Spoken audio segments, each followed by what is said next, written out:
La consommation collaborative. Que peut bien se cacher sous ces deux gros mots? La consommation d'un côté, qui tire un peu la tronche ces temps-ci, et de l'autre, collaborative, du verbe collaborer. Pas cool en France. Alors qu'est-ce?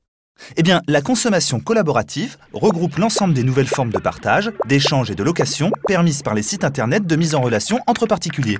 Ok, et alors? Alors l'homme a changé. Sa planète aussi d'ailleurs. De vraies consciences écologiques et sociales naissent chaque jour et nous sortons peu à peu de ce XXe siècle de consommation ostentatoire et de possession boulimique. Et puis, il faut pas se mentir, vous avez plus de thunes aussi. Quoi qu'il en soit, la consommation collaborative ne vous propose pas de tout mettre en commun et de tout partager. Elle ne vous demande pas non plus de chanter l'Internationale. C'est beaucoup moins utopiste. La consommation collaborative permet de donner une seconde vie à nombre de produits, de s'échanger des services, de continuer à vivre comme avant, mais moins cher. Tiens, vous vous souvenez de Napster, Emule et Casa? Eh bien, ils étaient les précurseurs de la consommation collaborative. Ces sites étaient interdits, mais nous partagions déjà.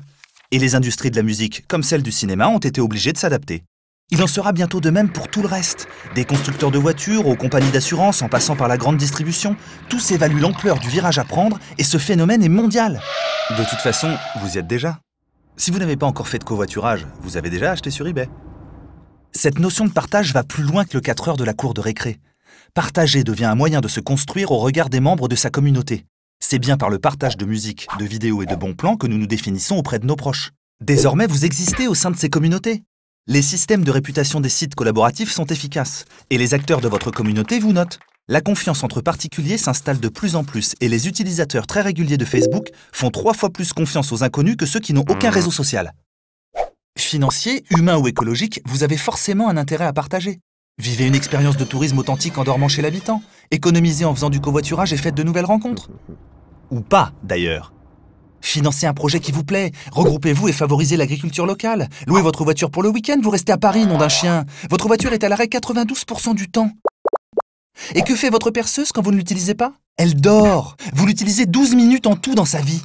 Et elle n'est pas la seule à dormir. Il y a aussi votre argent, votre maison secondaire et le DVD de ce film moyen que vous ne regarderez jamais plus. Vous collectionnez les nanars ou quoi?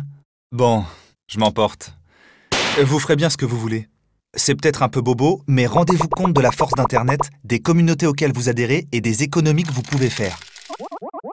Regardez votre pouvoir d'achat et comparez-le avec vos volontés d'accès. Si le XXe siècle était le siècle de la possession, alors le XXIe est celui de l'accès et du partage.